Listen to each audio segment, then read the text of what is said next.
persiapkan hati kita setenang-tenangnya untuk bisa mendengarkan firman, untuk dapat mengerti dan bisa mempercayai serta melakukan dalam langkah-langkah hidup kita sekalian.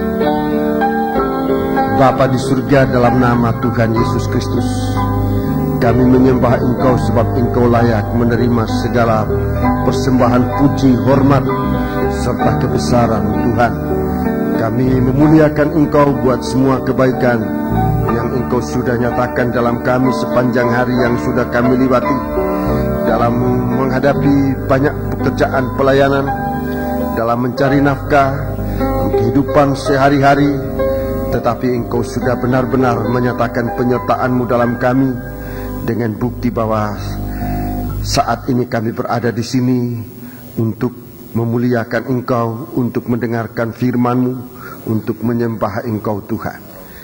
Indah bagi kami kesempatan semacam ini, tapi akan menjadi lebih indah lagi jikalau kami dapat menikmati dan menggunakan dengan sebaik-baiknya waktu yang Engkau berikan kepada kami untuk bisa mendengarkan firman-Mu. Setiap kata dari firman-Mu, jadikan itu makanan rohani di dalam kami, yang menguatkan kami, yang menumbuhkan kami, yang menyucikan kami dalam pelayanan ini.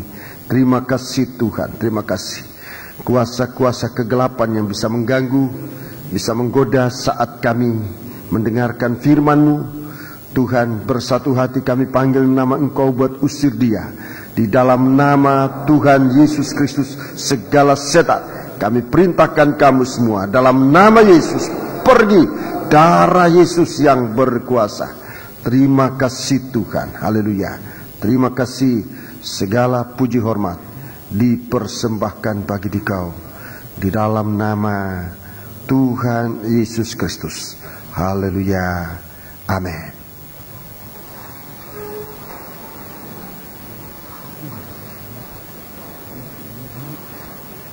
Sidang jemaat yang dikasihi Tuhan, saya menyampaikan salam sejahtera dan selamat berbahagia dalam menerima sabda Tuhan dalam nama Tuhan Yesus Kristus.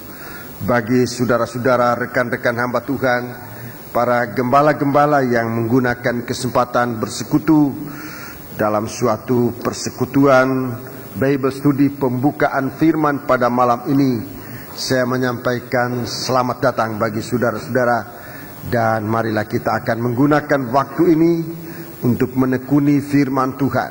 Banyak hal-hal yang kita akan baca bersama, dan sesudah itu kita kembali kepada pelayanan di mana Tuhan percayakan kita untuk menekuni kembali dan akan menemukan banyak rahasia-rahasia dari firman Allah ini yang akan memberikan kita suatu kekuatan dalam pelayanan, dan sidang jemaat juga dikuatkan untuk tumbuh di dalam pengikutan kepada Tuhan. Puji Tuhan, kita berada dalam Wahyu pasal 16. Ini merupakan pencurahan bokor murka Allah, murka yang terakhir.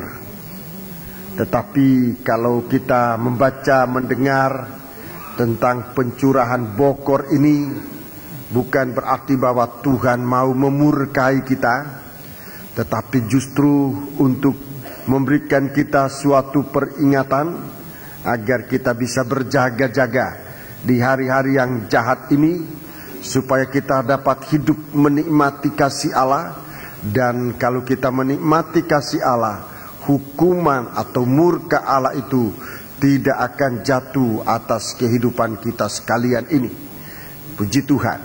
Kepada sidang jemaat, baik di Lemah Putros ini maupun di Jalan Johor, saya ingin menyampaikan kepada saudara-saudara sebelum saya akan lanjut atau kita bersama-sama lanjut memeriksa firman Allah ini adalah bahwa besok seluruh rombongan akan sudah bertolak ke Palangkaraya, baik yang berangkat dengan kapal maupun yang berangkat dengan pesawat. Besok direncanakan kita sudah akan berangkat, dan doa bagi saudara-saudara, saya memohon supaya doa ini dinaikkan dengan sungguh-sungguh, agar segala sesuatu yang belum terselesaikan agar dapat diselesaikan, dan perjalanan ini bisa berjalan dengan baik dan seluruh rombongan bisa tiba dengan selamat untuk melakukan tugas pelayanan langsung di Palangkaraya.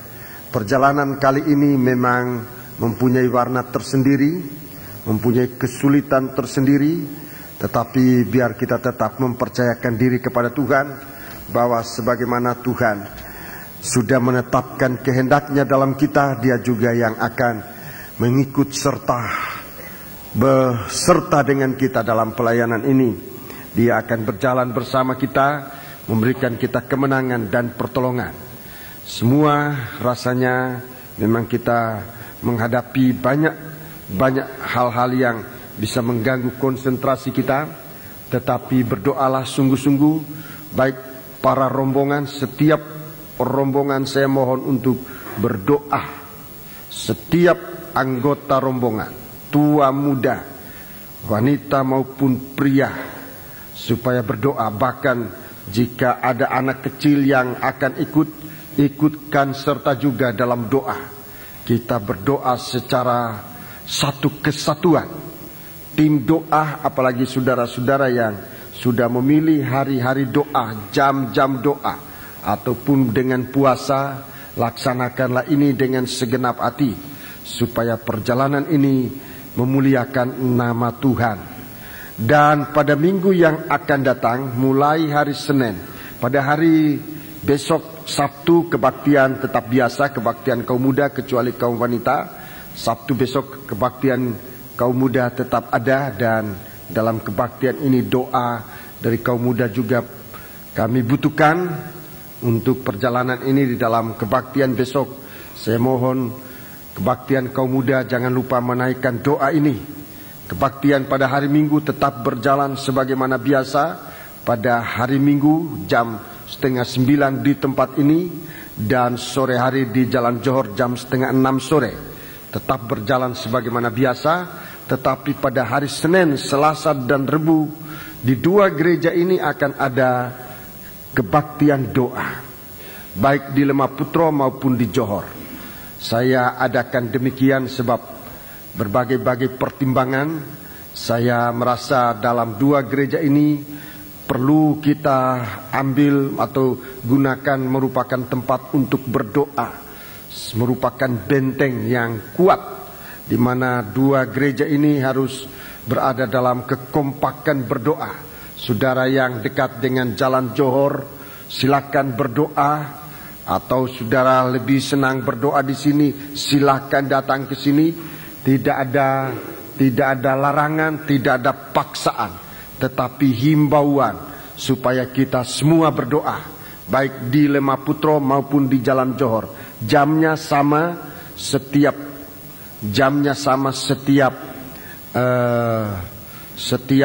sore jam 5:30 sampai jam 7 malam, baik di tempat ini maupun di Jalan Johor. Jadi hari Senin, Selasa, dan hari Rebu ini adalah hari-hari kebaktian persekutuan di Palangkaraya. Kami akan mulaikan kebaktian di Palangkaraya pada hari Senin, Selasa, dan berakhir pada hari Rebu. Direncanakan kami semua akan kembali pada hari Kamis yang akan datang, baik dengan kapal maupun dengan pesawat.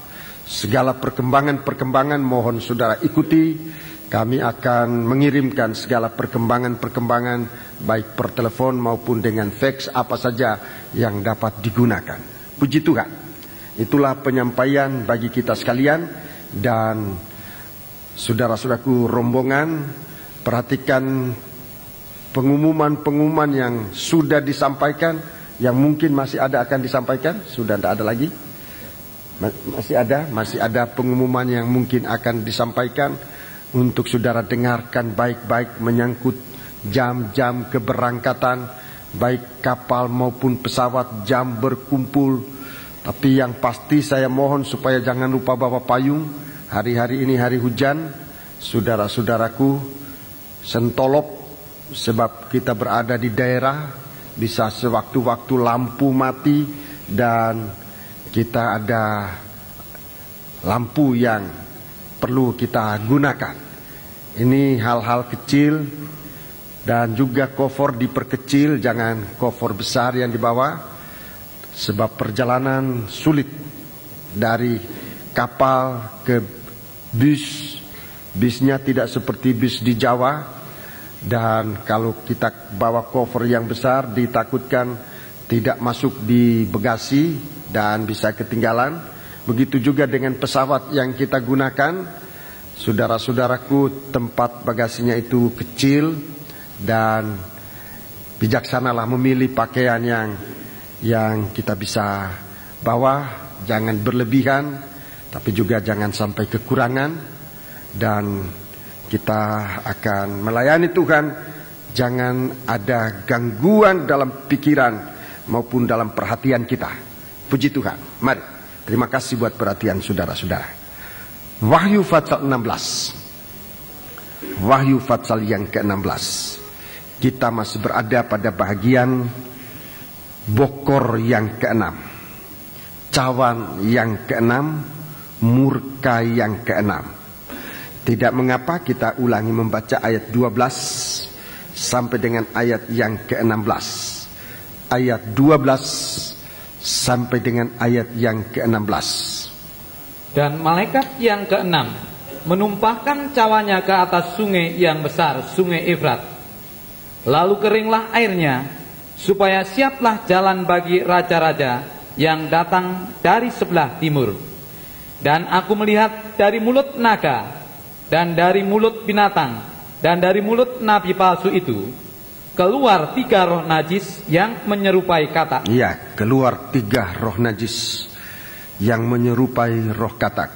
Sekalipun tidak disebutkan, tetapi jelas dalam pembacaan ini dari masing-masing binatang ini, baik naga keluar roh katak, binatang keluar roh katak, nabi palsu juga merupakan binatang buas akan keluar roh katak.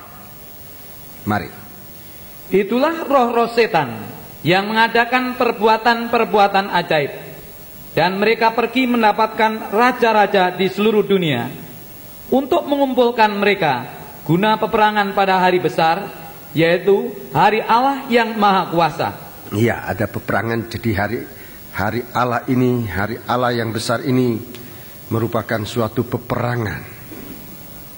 15. Lihatlah, aku datang seperti pencuri. Iya. Berbahagialah dia yang berjaga-jaga dan yang memperhatikan pakaiannya, supaya ia jangan berjalan dengan telanjang dan jangan kelihatan kemaluannya.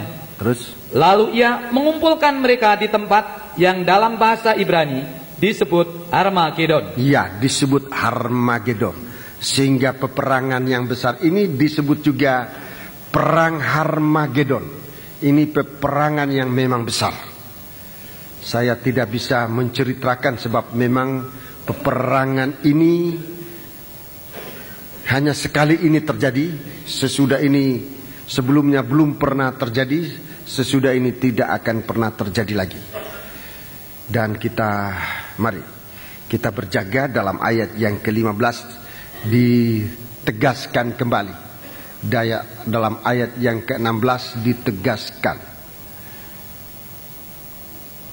supaya kita berjaga. Aku datang seperti pencuri. Berbahagialah dia yang berjaga-jaga dan yang memperhatikan pakaiannya, supaya ia jangan berjalan dengan telanjang dan jangan kelihatan kemaluannya. Jadi saudara-saudaraku, memang ini suatu hal yang dikerjakan oleh setan untuk membuat anak-anak Tuhan tidak bebas. Dalam keadaan tidak berpakaian, dalam keadaan tidak berpakaian, saudara-saudaraku, pelayanan kita tidak bebas, ibadah kita tidak bebas. Orang semacam ini hanya bebas melakukan segala sesuatu yang sangat memalukan.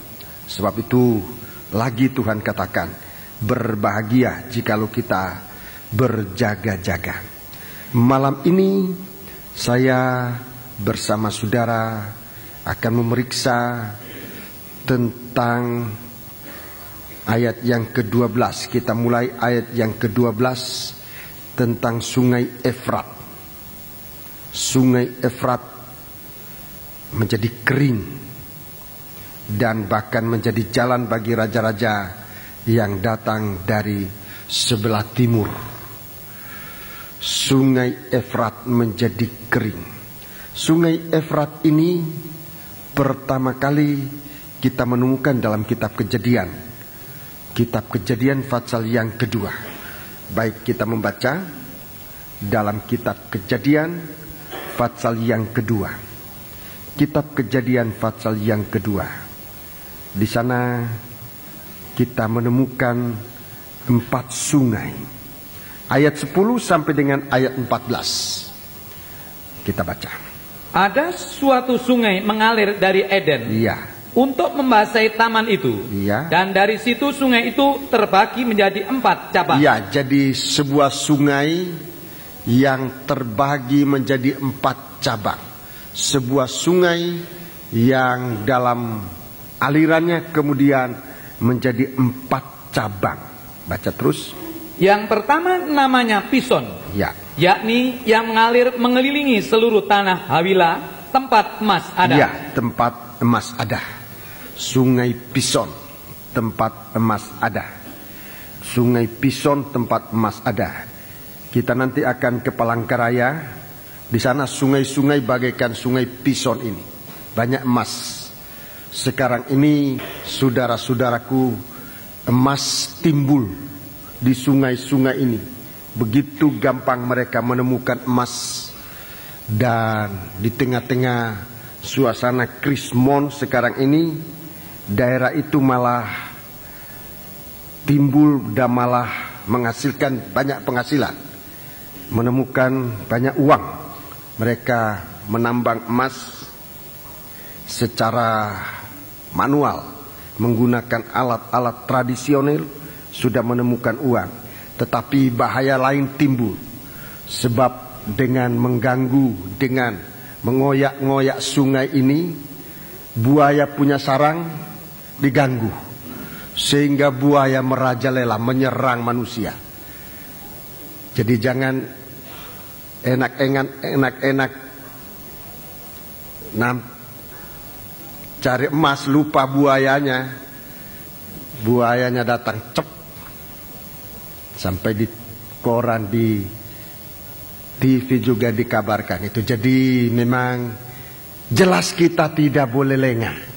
Ini sekalipun ini kejadiannya cara jasmani, tapi berarti rohani bagi kita sekalian. Sekarang kita di saat krismon justru hati-hati. Banyak kali di saat kita berkelimpahan lengah, lupa binatang buas dari laut itu, dari air, bisa menenggelamkan.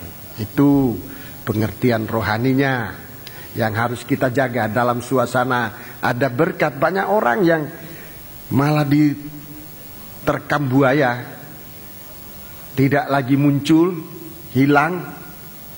Hati-hati. Ini sungai pertama, sungai Pison, banyak emas. Yang kedua ayat 12. Dan emas dari negeri itu baik. Iya. Di sana ada damar, bedolah, dan batu krisopras. Iya, ini sungai-sungai di Kalimantan ini batu-batunya luar biasa. Batu-batunya luar biasa. Ya?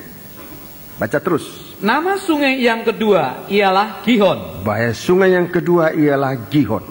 Yakni yang mengalir mengelilingi seluruh tanah Kusi. Iya, mengelilingi tanah Kusi. Nama sungai yang ketiga ialah Tigris. Tigris. Yakni yang mengalir di sebelah timur Asyur. Iya. Dan sungai yang keempat ialah Efrat. Sungai yang keempat ialah Efrat. 4 sungai dari satu batang. 4 sungai dari satu batang. Menjadi disebutkan ada 4 sungai, Pison, Gihon, kemudian sungai Sungai Tigris dan Sungai Efrat yang terakhir 4. Yang keempat adalah Efrat. Dalam pelajaran yang saya terima, 4 sungai ini yang mengairi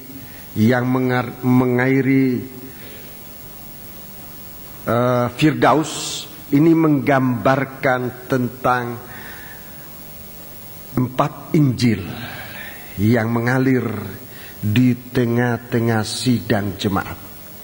4 Injil merupakan satu batang air kehidupan, dialirkan di tengah-tengah sidang jemaat dalam bentuk 4 Injil.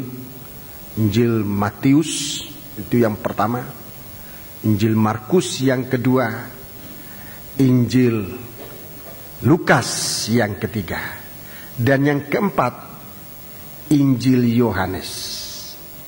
Injil Yohanes ini yang terakhir. Kalau kita membaca dalam kitab Wahyu, dari 4 sungai ini hanya disebut 1 sungai, bahkan dikaitkan dengan 4 sungai ini dikaitkan dengan peperangan yang akan datang.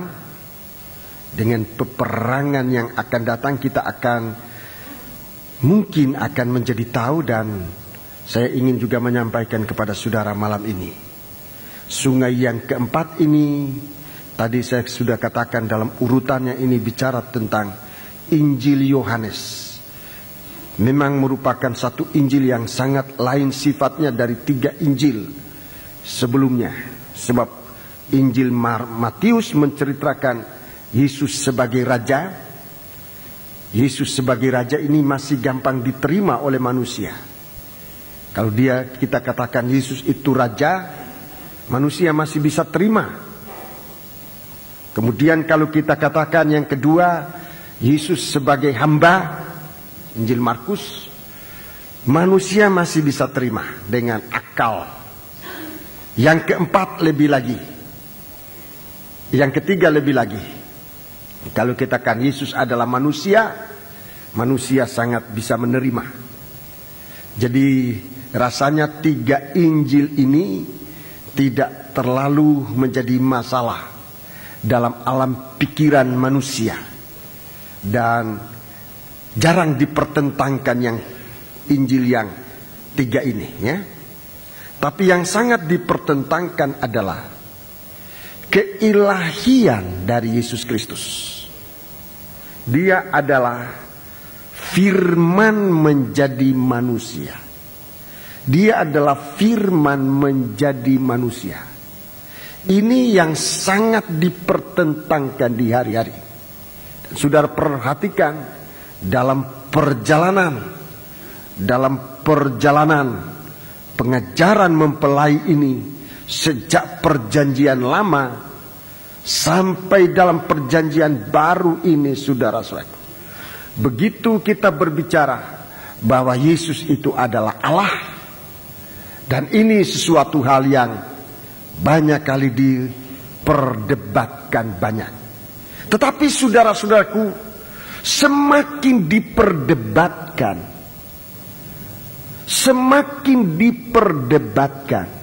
maka semakin manusia tidak mengerti tentang keilahian dari Yesus Kristus. Apalagi menyangkut Trinitas. Trinitas, Allah Bapa, Anak laki-laki dan Roh Kudus. Semakin dipertentangkan, semakin orang tidak mengerti, bahkan merupakan jalan kepada suatu peperangan yang dahsyat. Ini nanti akan merupakan jalan peperangan, dan gereja Tuhan masuk dalam derita. Gereja Tuhan akan masuk dalam derita. Jadi bagaikan sungai Efrat ini kering. Kering itu arti rohaninya tidak dipercaya, tidak bisa diterima. seakan tidak mengalirkan air kehidupan, tetapi menjadi jalan bagi raja-raja untuk berkumpul dan berperang di hari yang akan datang. Dalam Injil Yohanes jelas, dalam Injil Yohanes pasal yang ke-16 jelas. Memang Injil Yohanes ini, saudara-saudaraku, suatu Injil yang hanya bisa dimengerti dengan penyerahan hidup sepenuh dalam menerima studi, merupakan bahagian dari hal ini. Mari kita membaca Injil Yohanes pasal 16 tentang bertekun. Kita baca ayat pertama sampai dengan ayat yang ketiga. Ini nanti yang akan menjadi bahan-bahan pertentangan dasar. Semuanya ini kukatakan kepadamu, supaya kamu jangan kecewa dan menolak aku. Iya, supaya kamu jangan kecewa dan menolak aku. 2. Kamu akan dikucilkan. Iya. Bahkan akan datang saatnya bahwa setiap orang yang membunuh kamu akan menyangka bahwa ia berbuat bakti bagi Allah. Iya, bahwa orang yang membunuh kamu menyangka dia itu suatu ibadah, kebaktian, suatu ibadah, berbuat bakti kepada Allah, berbuat bakti bagi Allah. Jadi membunuh anak-anak Tuhan itu suatu ibadah nanti. Itu suatu ibadah. Kenapa terjadi demikian? Ayat 3. Mereka akan berbuat demikian. Iya. Karena mereka tidak mengenal baik Bapa maupun aku. Mereka tidak mengenal baik Bapa atau aku. Jadi ini saudara-saudaraku yang dialirkan oleh sungai Efrat ini di dalam pengertian rohani, suatu Injil yang menceritakan tentang Yesus itu adalah Tuhan, dia anak Allah. Dan ini yang akan menjadi suatu pertentangan besar. Dalam kitab Wahyu ini mengatakan suatu peperangan, sehingga peperangan untuk memerangi anak-anak Tuhan ini dianggap satu ibadah. Dan kalau itu dianggap ibadah, coba bayangkan bagaimana dasarnya. Bagaimana dasarnya. Dikatakan mereka akan berbuat demikian karena mereka tidak mengenal baik Bapa maupun aku. Tadi saya katakan bahagian ini memang saudara-saudaraku akan diperiksa oleh manusia di bumi ini. Tetapi semakin mereka memeriksa dengan akalnya, semakin mereka tidak bisa mengerti, semakin tidak dimengerti. Dan ketidakmengertiannya itu akan membuahkan perbuatan-perbuatan yang jahat. Kitab Wahyu mengatakan suatu peperangan besar. Ayat 4a. Tetapi semuanya ini kukatakan kepadamu, supaya apabila datang saatnya kamu ingat bahwa aku telah mengatakannya kepadamu. Iya, aku telah menyatakannya kepadamu. Jadi marilah kita hari-hari ini, saudara-saudaraku, menekuni firman Allah. Menekuni firman Allah. Kita akan masuk dalam pencurahan Roh Kudus hujan akhir. Pencurahan Roh Kudus hujan akhir adalah kegerakan pembukaan firman. Pencurahan Roh Kudus hujan akhir itu merupakan kegerakan pembukaan firman. Itu nomor 1. Jadi Roh Kudus dicurahkan, firman dibukakan. Yang ketiga, doa digalakan. Doa penyembahan akan semakin meningkat. Doa dan penyembahan ini akan meningkat. Ini isi dari kegerakan rohani Roh Kudus hujan akhir. Ulangi, pencurahan pencurahan Roh El Kudus. Sebab manusia akan dibawa masuk pencurahan Roh Kudus, sebab manusia akan dibawa masuk ke Taman Eden. Sama seperti zaman dulu. Dalam Bidstone saya sedikit sudah singgung, coba tolong baca Kejadian 2 ayat 7 dan 8. Kejadian pasal 2 ayat 7 dan 8. Ini merupakan gerakan yang akan terjadi. Gerakan yang akan terjadi di mana firman Allah dibukakan, Roh Kudus dicurahkan. Mari kita baca. Ketika itulah Tuhan Allah membentuk manusia itu dari debu tanah. Membentuk manusia dari debu tanah. Dan mengembuskan nafas hidup ke dalam. Terus, demikianlah manusia itu menjadi makhluk yang hidup. Menjadi makhluk yang hidup. Istilah menjadi makhluk yang hidup, ini pengertian lebih dalam adalah membedakan manusia dari binatang. Sebab dalam surat 1 Korintus pasal 15, di situ dikatakan binatang itu hanya punya darah dan daging, tidak punya roh. Hanya darah dan daging. Binatang itu hanya daging dan darah, tidak punya roh. Jadi kalau manusia ini dikasih roh, baru dikatakan dia adalah makhluk yang hidup. Hidup oleh roh itu. Kelebihannya dari binatang, dia punya roh, dan roh ini tidak mati. Dikatakan roh yang hidup. Roh yang hidup. Masalahnya sekarang hidupnya di mana? Kalau roh ini hidup dalam alam kesucian, itu roh ini hidup kekal di dalam kerajaan surga. Tapi kalau roh ini dinajiskan, dia tidak ada korban penebusan. Dia akan kekal dalam penghukuman. Itu bedanya. Itu perbedaannya. Jadi jaga. Kita menerima roh ini gunanya untuk kita bawa beribadah kepada Allah. Itu yang menyucikan kita. Beribadah kepada Allah. Menerima firman dan menyembah Allah. Itu guna dari roh yang kita terima. Itu yang tidak dilakukan oleh binatang. Jadi dengan roh ini kita mengerti firman. Dengan roh ini kita mengerti firman. Dengan roh itu kita menyembah Allah. Hidup kita terarah, benar-benar terarah. Jadi manusia sebelum masuk ke Taman Eden, Tuhan kasih roh ini kepada manusia. Begitu juga nanti sebelum gereja Tuhan akan masuk kembali ke Firdaus, Taman Eden, kerajaan Allah di bumi selama 1000 tahun, gereja Tuhan akan dipenuhi dengan roh Allah ini.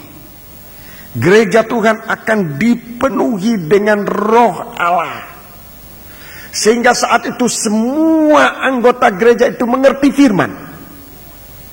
Semua anggota gereja itu mengerti firman. Tidak ada lagi nanti yang akan mengajar satu dengan yang lain. Kenalah Tuhan. Sebab pada waktu itu semua anak-anak Tuhan mengenal firman Allah. Mengenal Tuhan. Itu luar biasa, heran dan hebatnya. Jadi pengenalan kita kepada Tuhan nanti akan meningkat secara pribadi.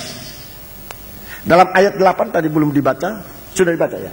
Iya, coba sudah lihat. Jadi setelah Tuhan meniupkan roh hidup ke dalam hidup manusia ini dibawa ke Firdaus.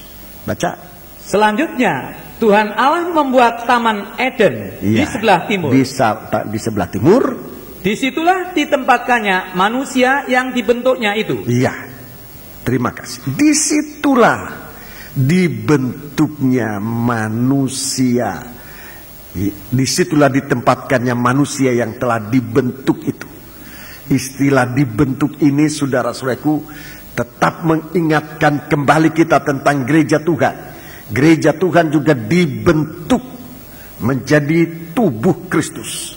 Kegiatan-kegiatan Roh Kudus sekarang, kegiatan yang terakhir dari Roh Kudus, membentuk, menyempurnakan gereja Tuhan menjadi tubuh Kristus. Saudara-saudaraku, dengan karunia-karunia Roh Kudus, gereja Tuhan dibentuk untuk menjadi mempelai wanita, tubuh Kristus.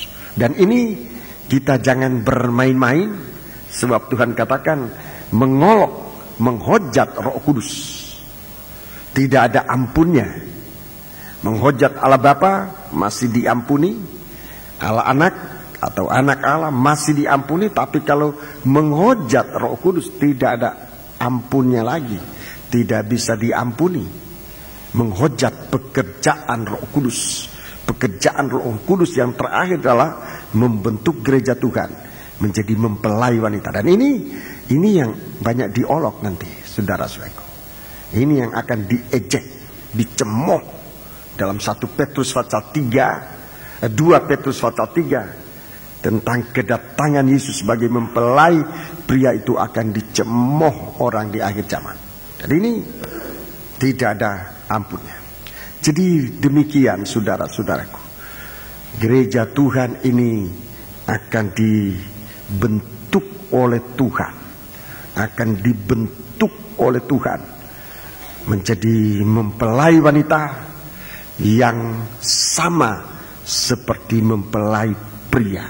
Dalam Ayub pasal yang ke-32, kitab Ayub pasal 32, kitab Ayub pasal yang ke-32, kitab Ayub pasal yang ke-32 ayat yang ke-8. Tetapi roh yang di dalam manusia dan nafas yang maha kuasa, itulah yang memberi kepadanya pengertian. Iya, itulah yang memberikan pengertian. Perkataan pengertian ini mengerti yang baik. Itu pengertian. Jadi roh Allah itu memberikan kita pengertian. Jadi kita jaga benar-benar di hari-hari ini, di mana Tuhan mencurahkan rohnya untuk kita mengerti firman. Sebab firman Allah ini tidak bisa dimengerti dengan akal pikiran manusia, tetapi dengan roh Allah yang dicurahkan. Itulah yang akan memberikan kita pengertian tentang keilahian dari Tuhan Yesus Kristus, tentang Trinitas, saudara-saudaraku. Ini tidak bisa dimengerti dengan akal manusia, sebab dalam Kejadian pasal yang ke-6, kitab Kejadian pasal yang ke-6, dalam Bitston sedikit saya sudah bicara, tetapi waktu itu terlalu terburu-buru mengingat waktu. Saya ingin mengulangi ini dalam Bible Study ini.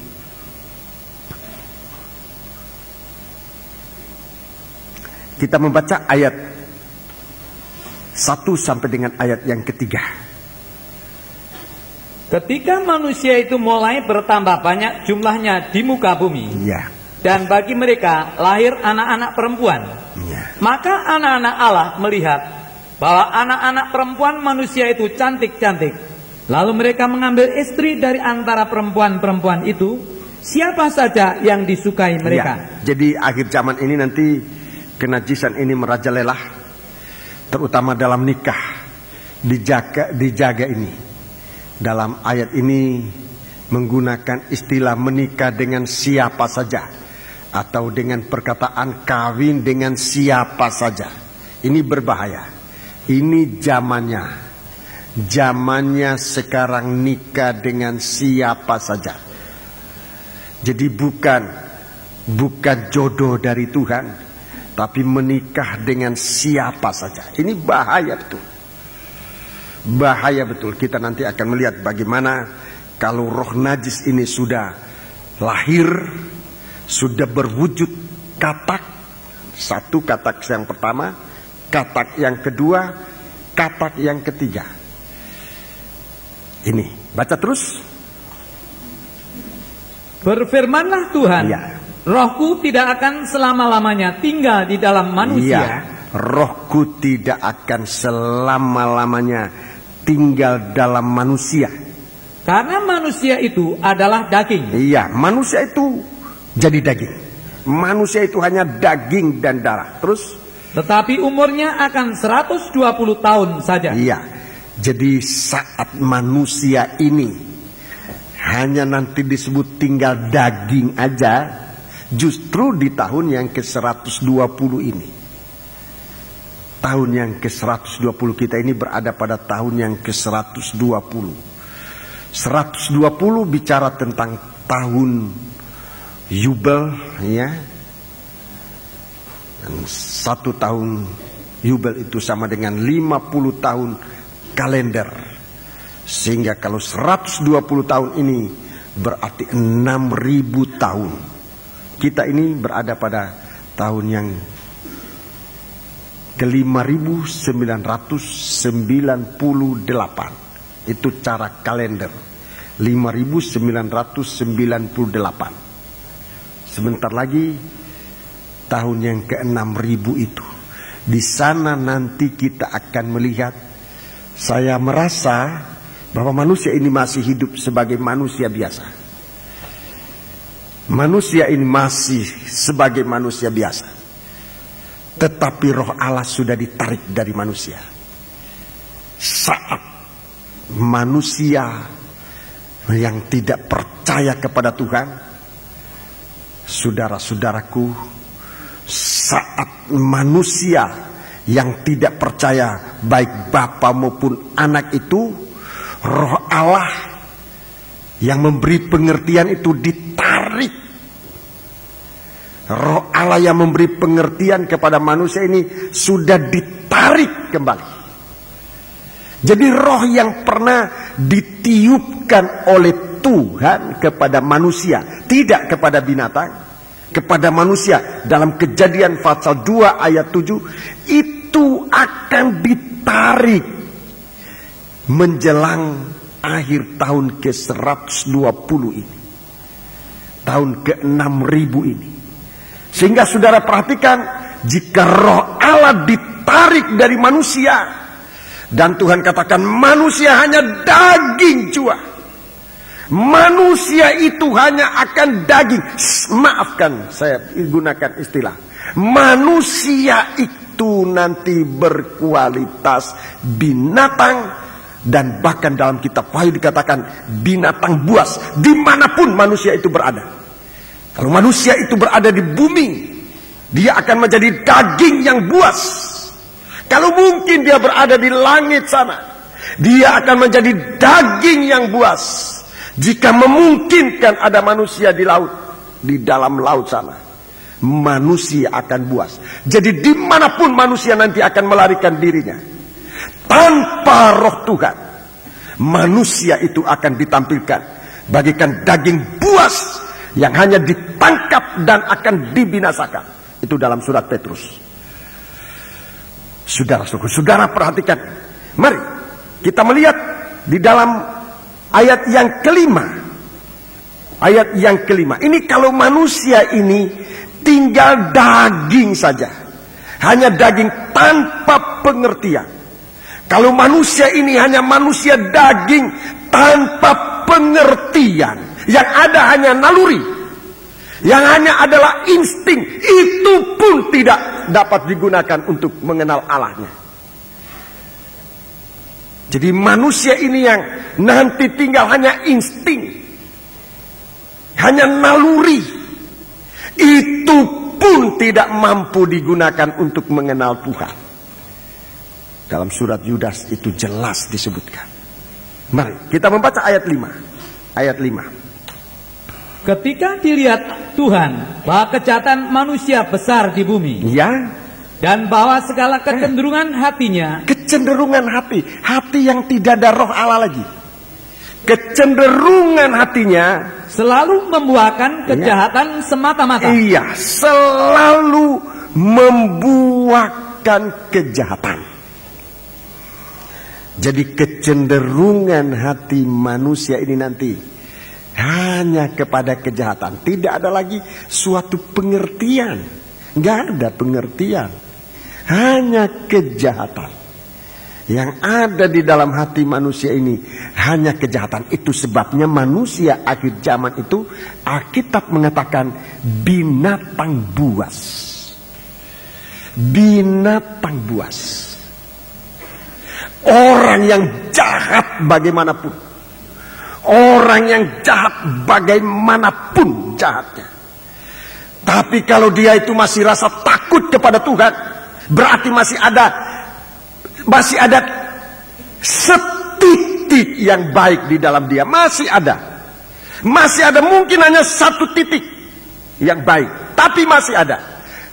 Tapi di akhir zaman manusia yang sama seperti zaman Nuh ini, tidak ada setitik pun yang baik di dalam hati manusia. Tidak ada setitik yang baik dalam hati manusia.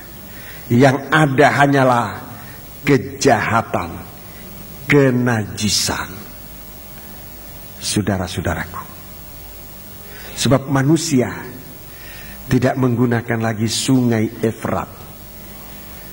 Sungai Efrat bagaikan kering, tidak mengalirkan lagi air kehidupan, firman kehidupan, tidak lagi mengalir di tengah-tengah manusia yang ada.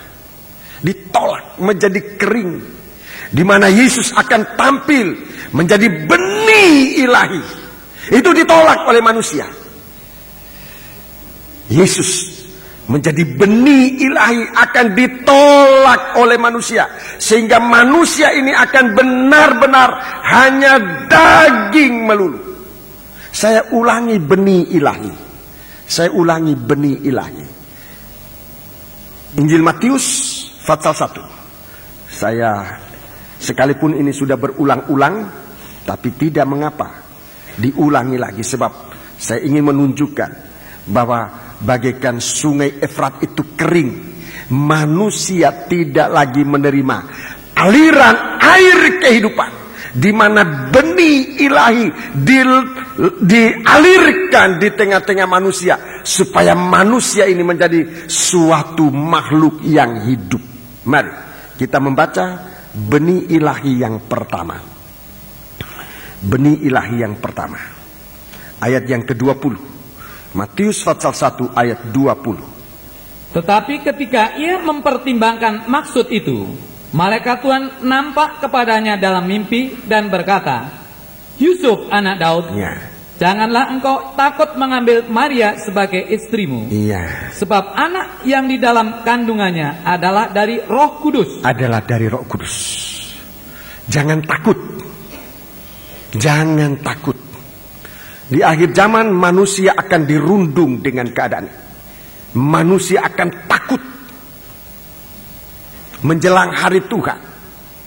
Manusia akan takut dan mereka lari kemana-mana untuk mencari perlindungan.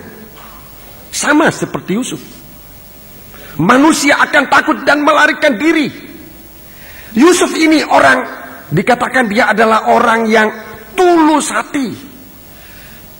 Dia adalah seorang yang tulus hati. Tetapi ketulusan manusia, setulus-tulusnya manusia, belum mampu juga untuk menghilangkan rasa takut menjelang hari Tuhan, di mana peperangan besar yang akan terjadi. Setulus-tulusnya manusia, sebagus baiknya manusia, tapi dia belum mampu untuk menghilangkan rasa takutnya. Apalagi kalau memang manusia itu sudah rusak. Di hari-hari ini, saudara-saudaraku, manusia rusak pada takut. Pada takut. Pada takut. Ketulusan manusia tidak mampu untuk menghilangkan rasa takut itu. Apalagi cuma harta benda, apalagi cuma pangkat, cuma kedudukan. tidak mampu untuk menghilangkan rasa takut. Apa yang bisa menghilangkan rasa takut? Roh El Kudus. Ini yang menghilangkan rasa takut. Hari ini sudah berdoa, mohon Tuhan, tiupkan rohmu yang suci dalam hati ini. Seperti Yusuf ini, dia menerima berita tentang Roh Kudus. Dia bagaikan ditiupi dengan Roh Kudus. Dan rasa takut itu hilang. Yusuf menjadi begitu berani. Yusuf yang tadinya takut, ingin lari. Tetapi lari bukan jalan untuk mendapatkan perlindungan. Lari dari hadapan Tuhan, lari dari harinya Tuhan, yang nanti akan datang bukan lagi seperti bayi, tapi akan datang bagaikan raja yang akan datang. Roh El Kudus ini yang menghilangkan rasa takut. Kita saatnya sudah harus menerima Yesus yang datang. Dia adalah Roh Allah yang menjadi manusia. Harus tinggal di dalam hati kita. Itu yang memberikan kita kelepasan dari rasa takut yang membelenggu manusia di hari-hari. Dalam Ibrani pasal yang kedua,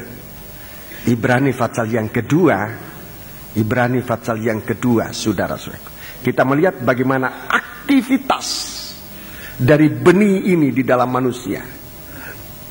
Ibrani pasal yang kedua, surat Ibrani pasal yang kedua, haleluya.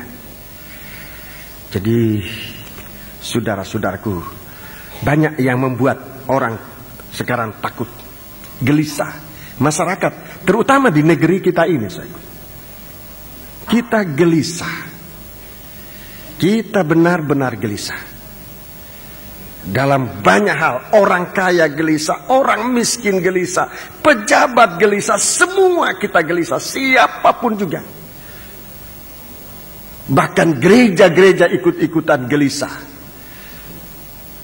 Ada yang meliburkan kebaktian dan sebagainya. Saya bukan mau ngeritik atau mau menghakimi, tidak. Tetapi kalau itu terjadi dengan rasa takut,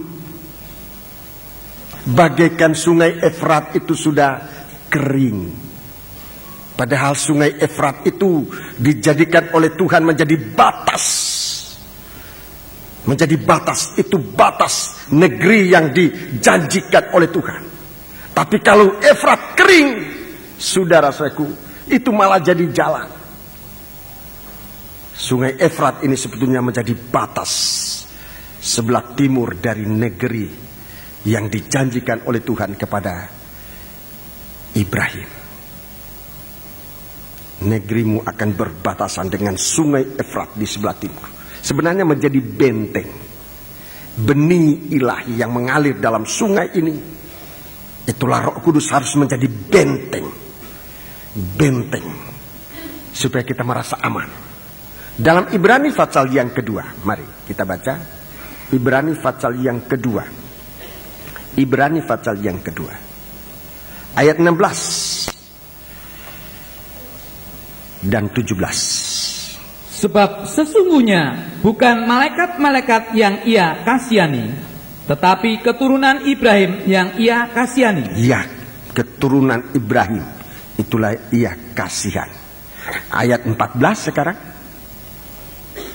Karena anak-anak itu adalah anak-anak dari darah dan daging, maka ia juga menjadi sama dengan mereka dan mendapat bagian dalam keadaan mereka, supaya oleh kematiannya ia memusnahkan dia, yaitu iblis yang berkuasa atas maut, dan supaya dengan jalan demikian ia membebaskan mereka yang seumur hidupnya berada dalam perhambaan oleh karena takutnya kepada maut. Iya, oleh karena takutnya kepada maut. Jadi Tuhan ini benih ilahi. Benih ilahi diberitakan dalam Injil Yohanes. Diberitakan dalam Injil Yohanes, dia itu Allah yang telah menjadi manusia, benih ilahi. Dalam Injil Matius tadi katakan untuk menghilangkan rasa takut. Jangan takut, jangan takut. Hai Yusuf, jangan takut menerima Maria sebagai istrimu, sebab anak yang di dalam kandungannya adalah dari Roh El Kudus. Puji Tuhan. Jadi ini Roh Kudus membebaskan kita dari rasa takut. Yesus yang akan tampil menjadi korban pendamaian antara Allah dan manusia, sehingga kita benar-benar katakan dibebaskan dari rasa takut. Dalam 2 Korintus pasal 3 ayat 17. 2 Korintus pasal 3 ayat 17. Roh ini memberikan kebebasan kepada manusia. Baca. Baca. Sebab Tuhan adalah roh. Tuhan adalah roh. Dan di mana ada roh Allah, ya, di situ ada kemerdekaan. Di situ ada kebebasan.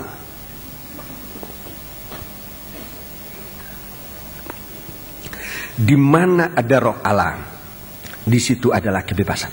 Ini yang dialirkan oleh sungai ini, sungai yang keempat, Injil yang keempat.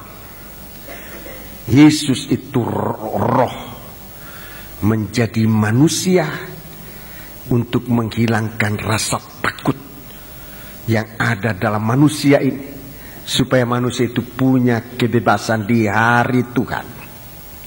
Tidak merasa tertuduh lagi, mempunyai kebebasan di hari Tuhan.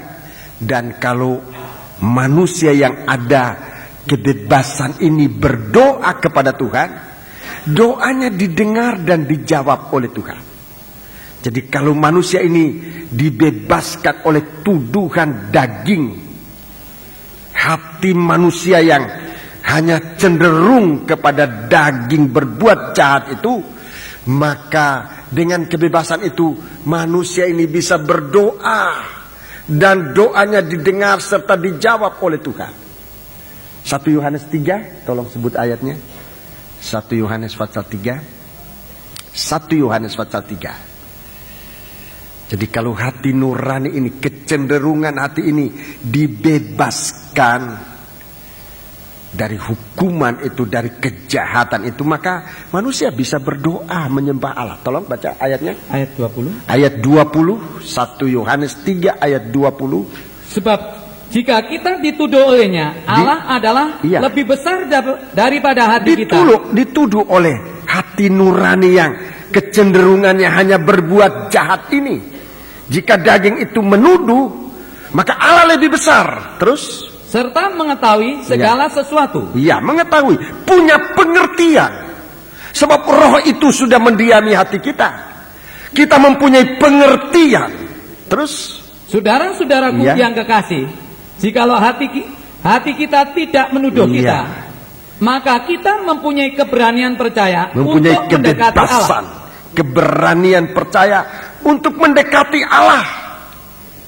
Terus, dan apa saja yang kita minta, kita memperolehnya daripadanya, karena kita menuruti segala perintahnya dan berbuat apa yang berkenan kepadanya. Ya, terima kasih. Jadi ini manusia yang sebenarnya, manusia yang di dalam hatinya ditiupi oleh Tuhan dengan nafas yang hidup, sehingga dia bisa memberitakan kehidupan bebas, tidak melakukan yang jahat. Itu benih pertama. Itu benih ilahi yang disalurkan oleh sungai, batang sungai kehidupan.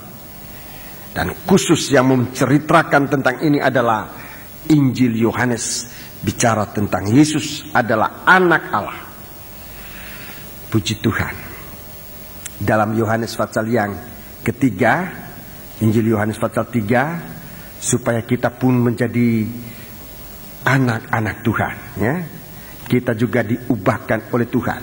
Injil Yohanes pasal 3, supaya kita juga menjadi anak-anak Tuhan, menerima benih ilahi. Jadi sungai Efrat itu jangan menjadi kering, ya. Jangan menjadi kering, tetapi saudara-saudaraku, justru menjadi tembok bagi kita sekalian. Mari, Yohanes pasal 3 ayat yang kelima. Ayat yang kelima. Jawab Yesus, "Aku berkata kepadamu, sesungguhnya jika seorang tidak dilahirkan dari air dan roh, ia tidak dapat masuk ke dalam kerajaan Allah." Iya, terus? Apa yang dilahirkan dari daging adalah daging. Terus? Dan apa yang dilahirkan dari roh adalah roh. 7. Janganlah engkau heran, karena aku berkata kepadamu, kamu harus dilahirkan kembali.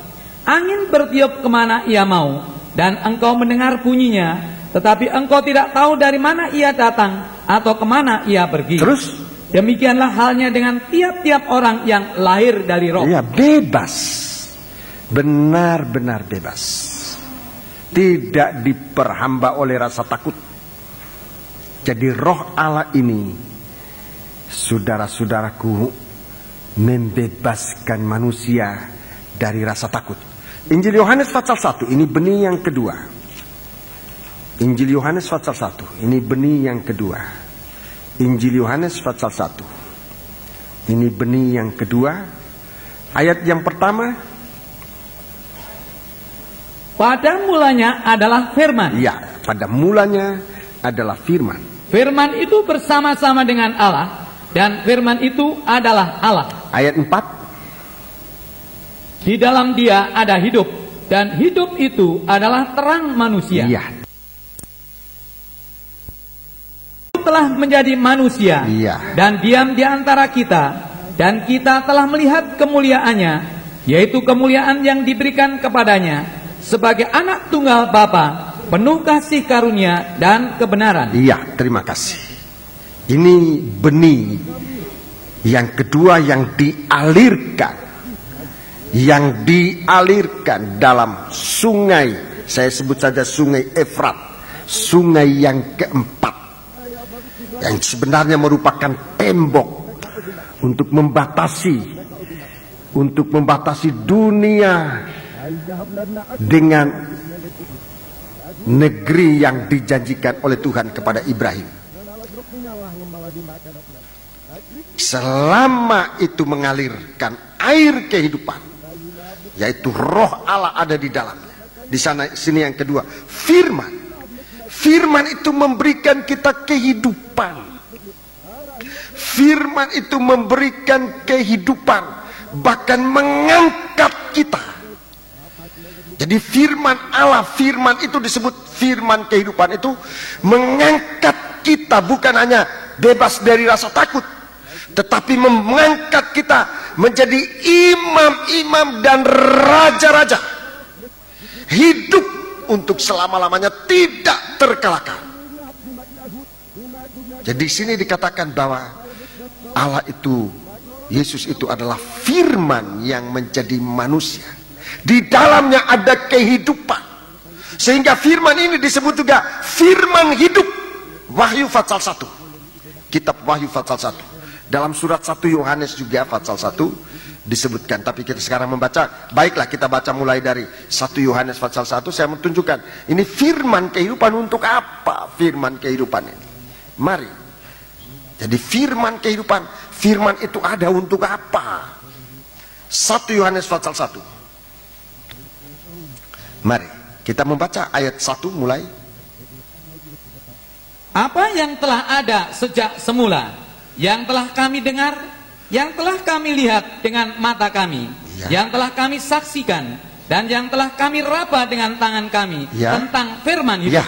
Tentang firman hidup, firman kehidupan. Terus, itulah yang kami tuliskan kepada kamu. Terus, hidup itu telah dinyatakan, dan kami telah melihatnya, dan sekarang kami bersaksi dan memberitakan kepada kamu tentang hidup kekal, yang ada bersama-sama dengan Bapa, dan yang telah dinyatakan kepada kami. Ayat 3. Apa yang telah kami lihat dan yang telah kami dengar itu kami beritakan kepada kamu juga, supaya kamu pun beroleh persekutuan dengan kami. Dan persekutuan kami adalah persekutuan dengan Bapa dan dengan anaknya Yesus Kristus. Dan semuanya ini kami tuliskan kepada kamu, supaya sukacita kami menjadi sempurna. Iya. Jadi di sini kita lihat firman Allah ini membuat kita masuk dalam kehidupan bahagia. Dalam kehidupan bahagia. Hidup dalam persekutuan. Hidup bahagia. Kalau kita bersekutu dengan firman, kita bersekutu dengan sesama kita. Sesama kita yang terdekat adalah suami atau istri. Kalau dua-dua dalam firman, firman hidup itu dipersekutukan. Di sini dikatakan akan bukan cuma bebas dari rasa takut, tetapi hidup bahagia. Firman itu mempersekutukan, firman Allah itu membahagiakan. Ini yang disebutkan firman kehidupan. Jadi mulai dari hidup kita cara jasmani ini, dengan sesama kita, dengan suami kita, dengan istri kita, menjadi satu kesatuan bahagia. Kalau ada peperangan tidak bahagia, saudara-saudara, tidak ada bahagia. Kita membaca sekarang dalam Wahyu pasal 1. Wahyu pasal 1. Kitab Wahyu pasal yang pertama. Kitab Wahyu pasal yang pertama. Ini jangan sampai kering, saudara-saudaraku. Itu harus tetap mengalir di antara sidang jemaat. Benih ilahi ini, firman yang mempersekutukan kita dengan Tuhan, firman yang mempersekutukan kita satu dengan yang lain. Mari kita membaca firman itu juga yang nanti akan mengangkat kehidupan kita sekalian. Mari kita membaca. Kita membaca ayat yang mulai ayat pertama aja kita baca. Inilah wahyu Yesus Kristus yang dikaruniakan Allah kepadanya, supaya ditunjukkannya kepada hamba-hambanya apa yang harus segera terjadi. Ya. Dan oleh malaikatnya yang diutusnya, ia telah menyatakannya kepada hambanya Yohanes. Ya, terus Yohanes telah bersaksi tentang firman Allah dan tentang kesaksian yang diberikan oleh Yesus Kristus, yaitu segala sesuatu yang telah dilihatnya. ya, terus Berbahagialah ia yang membacakan dan mereka yang mendengarkan kata-kata nubuat ini, ya, dan yang menuruti apa yang ada tertulis di dalamnya, sebab waktunya sudah ya. dekat. Jadi ini firman kehidupan, ini firman yang membahagiakan. Waktu membaca aja sudah bahagia. Waktu mendengar sudah bahagia. Apalagi waktu melakukannya. Ini suatu kebahagiaan. Tetapi kalau sungai Efrat itu kering, tidak mengalirkan lagi firman yang membahagiakan, roh peperangan itu akan masuk dalam negeri perjanjian Tuhan, masuk dalam nikah kita, masuk dalam ibadah kita, dan kehidupan kita akan ada dalam kancah peperangan yang mengerikan. Penyelesaiannya di sini, saudara. Masalah apapun juga, kalau kita mau kembali kepada benih ilahi, baik yang namanya Roh El Kudus maupun yang namanya firman Allah, kita sama-sama akan dibahagiakan oleh Tuhan. Dalam ayat yang ke-6, kita lihat dalam suasana bahagia, Tuhan memberikan kita kedudukan yang tidak tergoyahkan, Dan yang telah membuat kita menjadi suatu kerajaan, menjadi raja-raja, menjadi imam-imam bagi Allah Bapanya. Ya, perhatikan. Bagi dialah kemuliaan dan kuasa sampai selama-lamanya. Amin. Jadi firman Allah ini bukan hanya mempersekutukan, tetapi mempersekutukan, membahagiakan sampai selama-lamanya. Selama kita berpegang pada firman.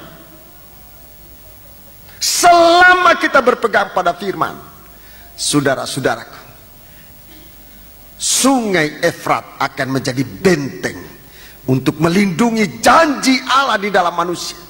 Janji kebebasan dari rasa takut, janji kebahagiaan, kebahagiaan untuk selama-lamanya.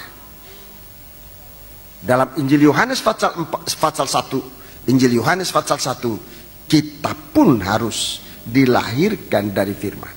Injil Yohanes pasal 1, Injil Yohanes pasal 1, ayat yang ke-12.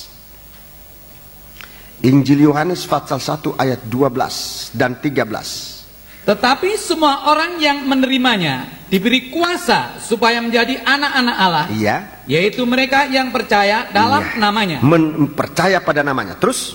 Orang-orang yang diperanakkan bukan dari darah atau dari daging. Bukan dari darah atau daging.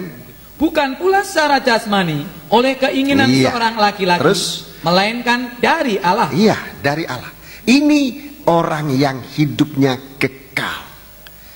1 Yohanes pasal 2 ayat 17. 1 Yohanes pasal 2 ayat 17. Ini orang yang kekal.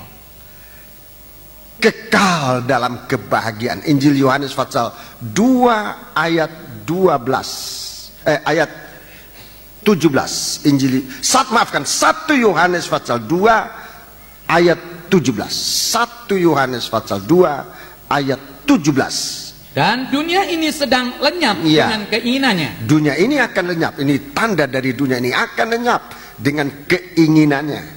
Tetapi orang yang melakukan kehendak Allah tetap hidup selama-lamanya. Hidup selama. 1 Petrus pasal 1. 1 Petrus pasal 1 ayat 23, 24, 25. Kekekalan.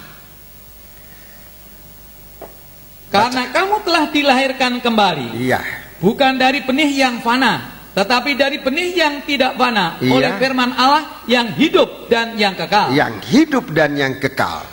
Terus? Sebab semua yang hidup adalah seperti rumput, dan segala kemuliaannya seperti bunga rumput. Rumput menjadi kering dan bunga gugur. Iya. Tetapi firman Tuhan tetap untuk selama-lamanya. Firman Tuhan kekal selama-lamanya. Inilah firman yang disampaikan Injil kepada kamu. Iya, inilah firman yang disampaikan Injil, khususnya Injil Yohanes kepada aliran yang membawa benih ilahi.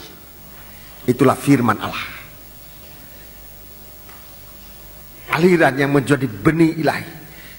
Tapi kalau kutuk Allah sudah jatuh, kalau murka Allah sudah jatuh, maka sungai Efrat menjadi kering. Seakan tidak ada lagi batas. Janji Allah itu, negeri perjanjian itu akan terbuka untuk diinjak-injak oleh raja-raja yang datang untuk berperang pada hari Tuhan. Mari kita baca 1 Yohanes 4 ayat yang ke-8. 1 Yohanes pasal 4 ayat yang ke-8. Barang siapa tidak mengasihi, ia tidak mengenal Allah, sebab Allah adalah kasih. Terus? Dalam hal inilah kasih Allah dinyatakan di tengah-tengah kita, yaitu bahwa Allah telah mengutus anaknya yang tunggal ke dalam dunia, supaya kita hidup olehnya. Iya, terus? Inilah kasih itu, bukan kita yang telah mengasihi Allah, tetapi Allah yang telah mengasihi kita, dan yang telah mengutus anaknya sebagai pendamaian bagi dosa-dosa kita. Iya, sebagai korban pendamaian bagi dosa-dosa kita. Jadi Tuhan memberikan kita suatu kedamaian. Ayat 7 sudah? Ayat 7, sekarang ayat 7. Saudara-saudaraku yang kekasih, marilah kita saling mengasihi, sebab kasih itu berasal dari Allah. Dan setiap orang yang mengasihi lahir dari Allah dan mengenal Allah. Lahir dari Allah dan mengenal Allah. Puji Tuhan. Jadi inilah suatu kehidupan yang dijanjikan oleh Allah kepada manusia. Tuhan membentangkan batas-batas dari negeri perjanjian ini kepada kita sekalian, agar kehidupan kita ini terpelihara. Di dalam kitab Bilangan pasal yang ke-34. Bilangan pasal yang ke-34.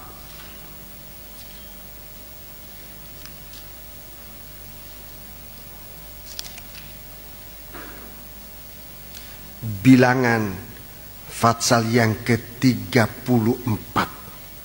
Di sini disebutkan batas-batas tanah Kanaan. Batas-batas tanah Kanaan. Batas-batas negeri perjanjian itu kepada kita, supaya dimiliki oleh setiap anak-anak Tuhan. Itu artinya, kalau Tuhan menunjukkan tentang batas-batas ini, itu artinya bahwa janji Allah ini suatu kenyataan. Ada wujudnya. Bukan sesuatu yang tidak berwujud. Asal saja kalau kita membuka hati kita, kita akan menerima janji Allah ini dalam bentuk-bentuk kenyataan wujudnya. Dengan Tuhan menyebutkan di dalam kehidupan kita sekalian tentang apa yang Tuhan ingin berikan kepada kita sekalian ini. Haleluya. Jadi negeri itu ada batas-batasnya, ada wujudnya, disebutkan begitu tepat dalam ayat 1 sampai dengan ayat 12, dan kemudian dibagi-bagikan kepada orang Israel. Janji Allah ini diberikan oleh Tuhan kepada orang-orang yang percaya turun-temurun sampai selama-lamanya. Jadi jangan murka Allah ini jatuh atas kehidupan kita sehingga sungai Efrat itu menjadi kering, dan ini akan menjadi jalan dari raja-raja di sebelah timur, dari raja-raja bangsa kafir untuk menginjak-injak negeri Kanaan ini. Puji Tuhan. Jadi begitu kita percaya kepada Yesus yang lahir dari benih ilahi, kita sebenarnya dibentengi oleh Tuhan. Kita sudah berada di dalam benteng yang disediakan oleh Tuhan kepada kita, untuk bebas dari rasa takut, untuk bebas dari kehancuran, untuk bebas dari kebencian. Jadi ini yang saya dapat sampaikan tentang sungai Efrat itu. Salah satu sungai yang mengalir di tengah-tengah sidang jemaat, yang mengalirkan tentang benih ilahi. Yesus Allah Tuhan menjadi manusia. Sekaligus tadi saya katakan, kalau kita menerima Dia, maka kita manusia biasa ini akan diubahkan oleh Tuhan menjadi sama seperti Dia dalam keadaan keilahian. Terpuji nama Tuhan. Kita kembali dalam kitab Wahyu pasal yang ke-16. Kitab Wahyu pasal yang ke-16. Wahyu pasal 16 ayat 12 tentang Efrat yang menjadi kering. Tentang sungai Efrat yang menjadi kering. Sekarang kita akan membaca ayat 13. Ayat yang ke-13. Dan aku melihat dari mulut naga, dan dari mulut binatang, dan dari mulut nabi palsu itu keluar 3 roh najis yang menyerupai kata. Ayat 14. Itulah roh-roh setan yang mengadakan perbuatan-perbuatan ajaib, dan mereka pergi mendapatkan raja-raja di seluruh dunia untuk mengumpulkan mereka guna peperangan pada hari besar, yaitu hari Allah yang Maha Kuasa. Ya, terima kasih. Mari kita memeriksa apa yang keluar dari mulut binatang-binatang ini. Mari kita lihat, semuanya semuanya sama, disebut roh najis. Semuanya menghasilkan kenajisan. Jadi apapun bentuknya, ini merupakan suatu kenajisan di hadapan Tuhan yang nanti akan pemicu peperangan. Ini yang akan memicu peperangan akan meledak. Peperangan yang besar. Peperangan yang besar yang akan terjadi. Sekarang ini orang sudah banyak meramal-ramalkan hari-hari peperangan ini, dan memang dalam Alkitab sudah disebut harinya, jamnya, tanggalnya, tahunnya. Kita tidak tahu dalam Wahyu Fatsal yang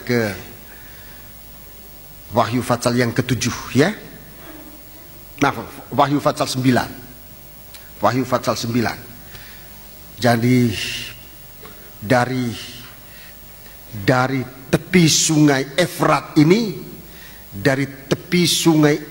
ini, maka mungkin keluar segala macam sekarang. Coba lebih baik dibaca itu, saudaraku. Dari sungai Efrat ya. Wahyu 9. Wahyu Fatsal 9. Wahyu Fatsal 9 ayat 14. Ayat 14. Dan berkata kepada malaikat yang keenam yang memegang sangkakala itu, lepaskanlah keempat malaikat yang terikat dekat sungai besar Efrat itu. Ya, terus? Maka dilepaskanlah keempat malaikat yang telah disiapkan bagi jam dan hari, bulan dan tahun, untuk membunuh sepertiga dari umat manusia. Iya. Jadi ada ramalan, saya kasih tahu ini supaya hati-hati, jangan gampang percaya. Jangan gampang percaya. Ini Wahyu 9. Lalu orang, kalau begitu kiamat ini jam 9. Jam 9, bulan 9, tahun 1999. Dikena-kenakan itu jangan ya. Jangan gampang hanyut ya. Buat kita tidak pusing tanggal 9, jam 9, mau tanggal berapa aja, mau jam berapa aja, kita sudah harus siap. Sudah harus siap. Oh ya, karena Wahyu 9 pasti jamnya jam 9, bulannya bulan 9, tanggalnya tanggal 9, tahunnya 1999. Kok enak amat? Kalau kiamat segampang-gampang itu aja. Jadi jangan gampang terpengaruh lalu membesar-besarkan ramalan itu, sampai nanti orang jual barangnya, bahkan buang buat apa ini barang-barang, bisa kacau dunia ini ya. Jangan ikut-ikutan mengacau. Memang ada 4 malaikat yang terikat di tepi sungai Efrat. Ini yang akan menentukan nanti tanggal peperangan yang besar.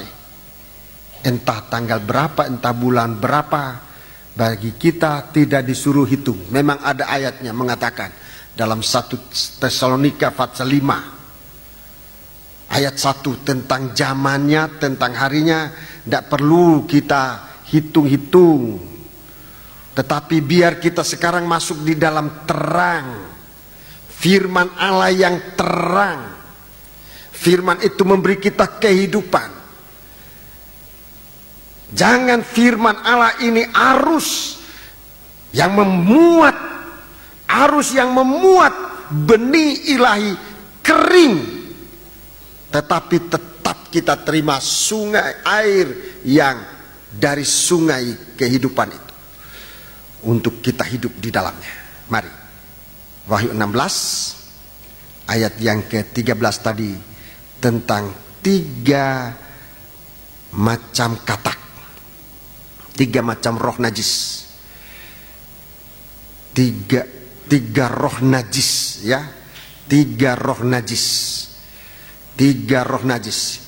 Yang pertama keluar dari mulut naga. Mari kita melihat apa yang keluar dari mulut naga.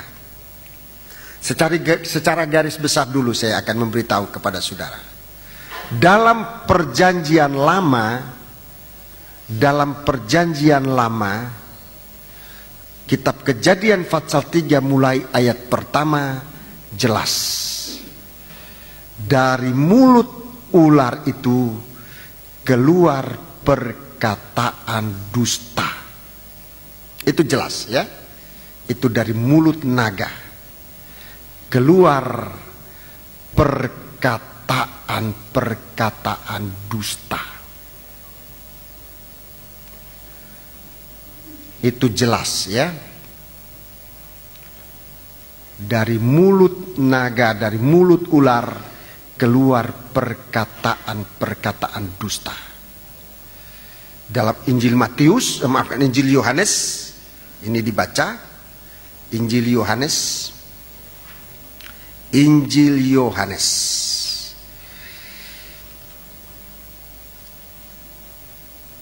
pasal yang ke-8.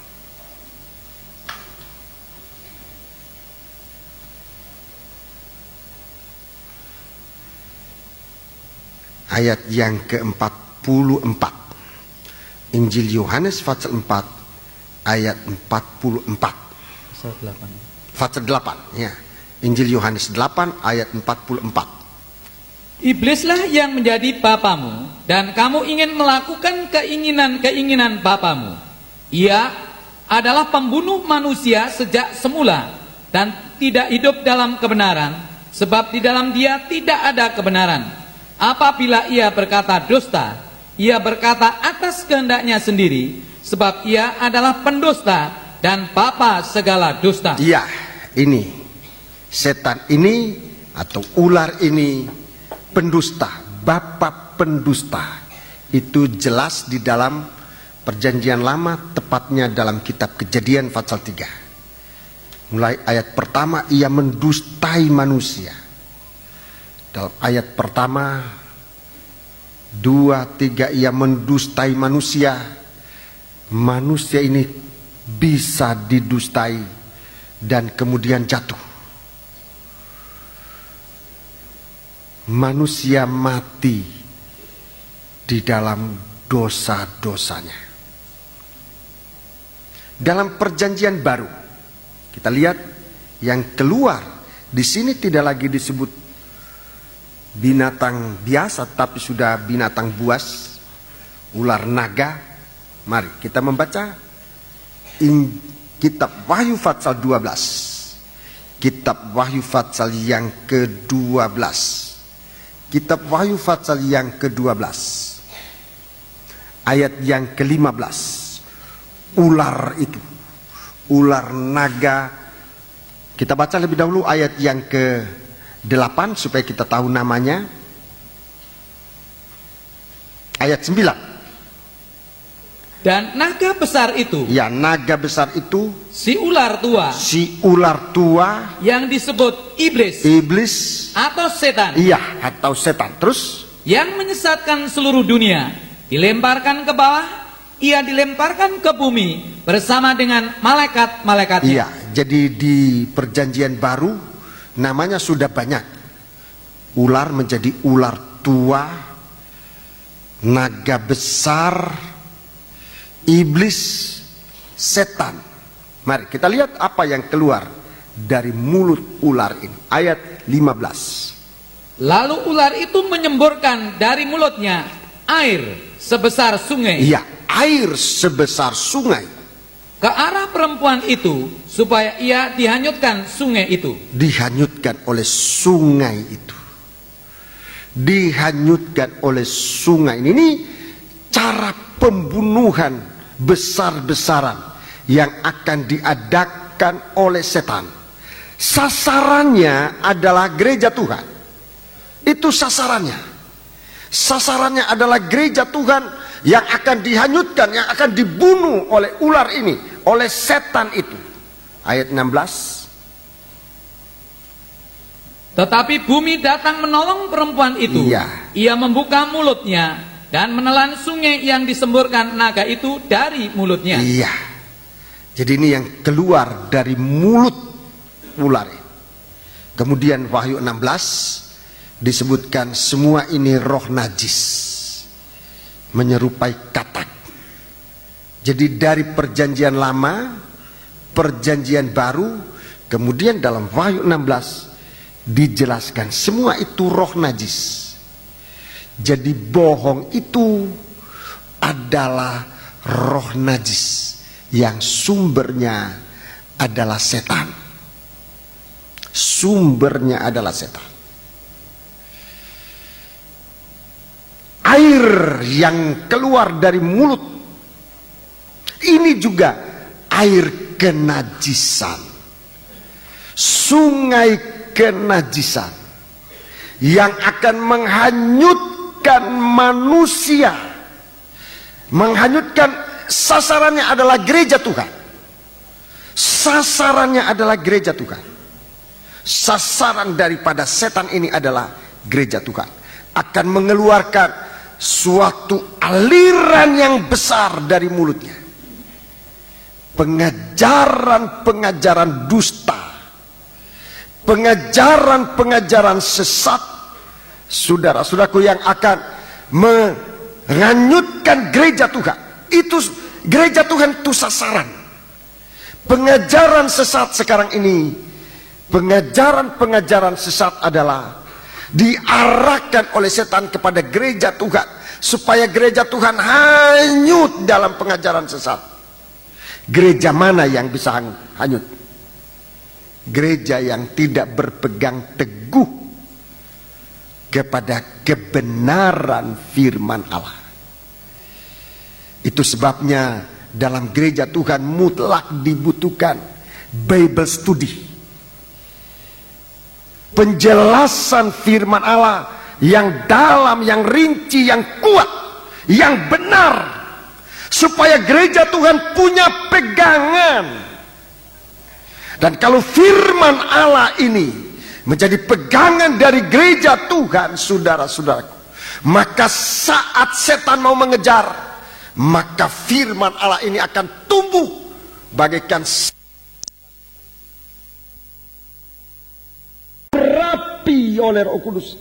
Itu akan tumbuh menjadi dua sayap burung nasar, dan gereja Tuhan ini akan diterbangkan jauh dari mata ular. Sekarang sasaran beralih. Sekarang sasaran beralih. Di saat gereja Tuhan nanti sudah disingkirkan, mungkin perkataan ini tidak enak didengar, tetapi maksudnya bukan untuk membuat gereja tidak enak, tetapi inilah istilah yang dapat saya gunakan. Saat gereja Tuhan disingkirkan ke padang belantara, maka dunia ini hanya akan berserah bagaikan orang membuka mulut. Dunia akan membuka mulutnya. Dalam ayat yang katakan, bumi datang dan membuka mulutnya. Dari mulut naga ini, dari mulut singa ini, akan langsung masuk ke dalam mulutnya bumi ini. Perkataan bumi ini itu tadi, manusia daging. Manusia daging hanya akan tinggal berserah, hanya akan membuka mulut. Tidak ada kemampuan untuk menolak baik rencana jahat maupun perbuatan-perbuatan jahat dan najis dari setan. Manusia hanya menerima saja. Di dalam kitab Kejadian pasal 6 zaman Nuh, Tuhan katakan kecenderungan hati manusia hanya membuahkan kejahatan semata-mata, dusta dan peperangan. Bumi manusia yang tidak ada roh Tuhan nanti tidak ada daya, tidak ada kemampuan untuk menolak kenajisan. Kenajisan akan dipertontonkan. Manusia akan, pada disebutkan dalam Fatsal 16 tadi, manusia akan berjalan tidak berpakaian. Daging itu diobral. Saya tidak punya istilah-istilah yang mungkin lebih tepat. Tetapi saya ingin bicara bahwa saat itu yang namanya daging itu benar-benar najis dan memalukan. Tapi manusia tidak merasa malu lagi. Manusia membuka diri untuk kena kenajisan. Membuka diri. Sebab itu saudaraku, jangan anggap enteng di hari-hari ini, di mana Tuhan sedang mempersiapkan kita untuk dipenuhi dengan Roh Kudus. Mempersiapkan kita supaya Roh Kudus yang ada itu jangan habis. Minyak itu jangan habis. Seandainya minyak itu hanya tinggal sedikit, bagaikan minyak dimiliki oleh seorang perempuan janda di Sarfat. Minyak itu harus digunakan untuk mematangkan tepung yang juga hanya tinggal sedikit, supaya kita makan, supaya bukan untuk mati kita makan, tapi kita hidup dan bahkan bisa hidup melewati masa krisis yang dahsyat ini untuk masuk dalam kerajaan Allah. Saudara-saudara sekalian, saya ingin berbicara. Saya ingin bicara dengan perkataan-perkataan yang dapat dimengerti. Tapi biarlah Roh Kudus yang akan menjelaskan dalam kita sekalian. Ini yang keluar dari mulutnya ular. Yang keluar dari mulutnya naga, dari mulutnya binatang adalah hojatan. Adalah hojatan. Ini juga nanti akan merupakan sesuatu yang najis. Yang keluar dari mulutnya nabi-nabi palsu itu adalah penyesatan. Saya akan jelaskan pada kesempatan-kesempatan berikut, dan ini suatu penjelasan yang serius yang perlu kita perhatikan. Sebab hojatan itu, saudara-saudaraku, benar-benar merupakan satu kenajisan.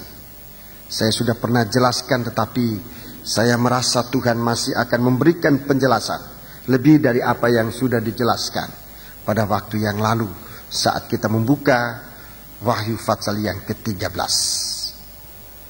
Mari kita akan menggunakan perjamuan suci. Waktunya sudah berjalan begitu cepat. Marilah kita akan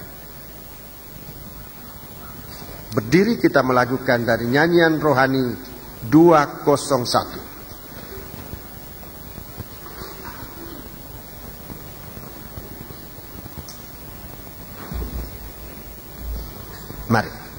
Allah itu kasih, Allah itu roh, Allah itu firman. Dari sungai ini, dari sungai yang berhulu di surga ini, akan mengalirkan kepada kita air kehidupan. Pelayan-pelayan perjamuan suci, silakan maju ke depan.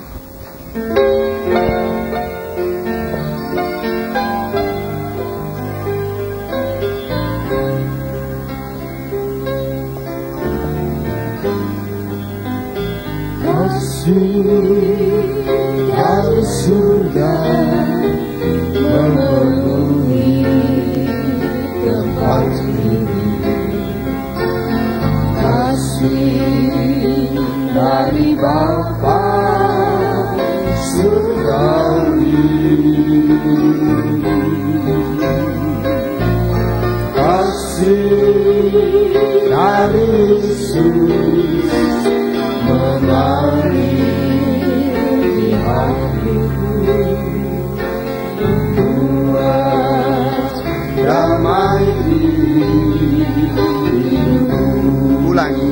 kasih dari surga. Kasih dari surga memenuhi tempat ini. Kasih dari Bapa surgawi. Kasih dari Yesus mengalir hatiku, membuat damai hidupku. Angkat tangan dua ke atas, lakukan kor sebentar, kita akan masuk dalam doa. Kasih dari tempat tinggi mengalir, kasih dari tanda Bapa mengalir, mengalir, mengalir dan mengalir, mengalir mematuhi hidupku.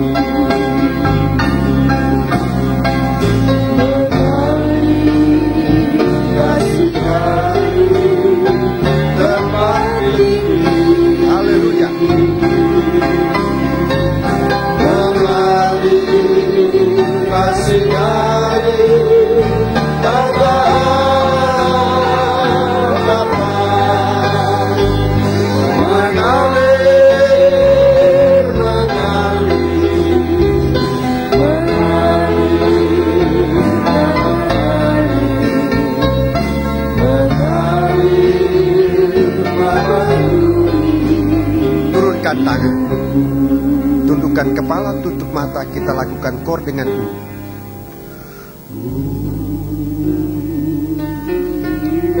Bapa, inilah doa kami bersama kepadamu, agar sungai Efrat yang mengalirkan air kehidupan dari surga, benih-benih ilahi untuk kami terima. Itulah firman yang hidup yang diberitakan sejak perjanjian lama. Itulah rohmu yang suci dan kasihmu akan bermuara di dalam hati kami. Haleluya. Memberikan kami kehidupan yang kekal, bebas dari ketakutan dan kebencian. Tapi kami hidup dalam damai bersama Engkau. Hidup damai di dalam negara di mana kami berada. Hidup damai dalam masyarakat kami. Hidup damai di dalam nikah, dalam rumah tangga kami. Terutama damai di dalam ibadah dan pelayanan kami. Terima kasih Tuhan.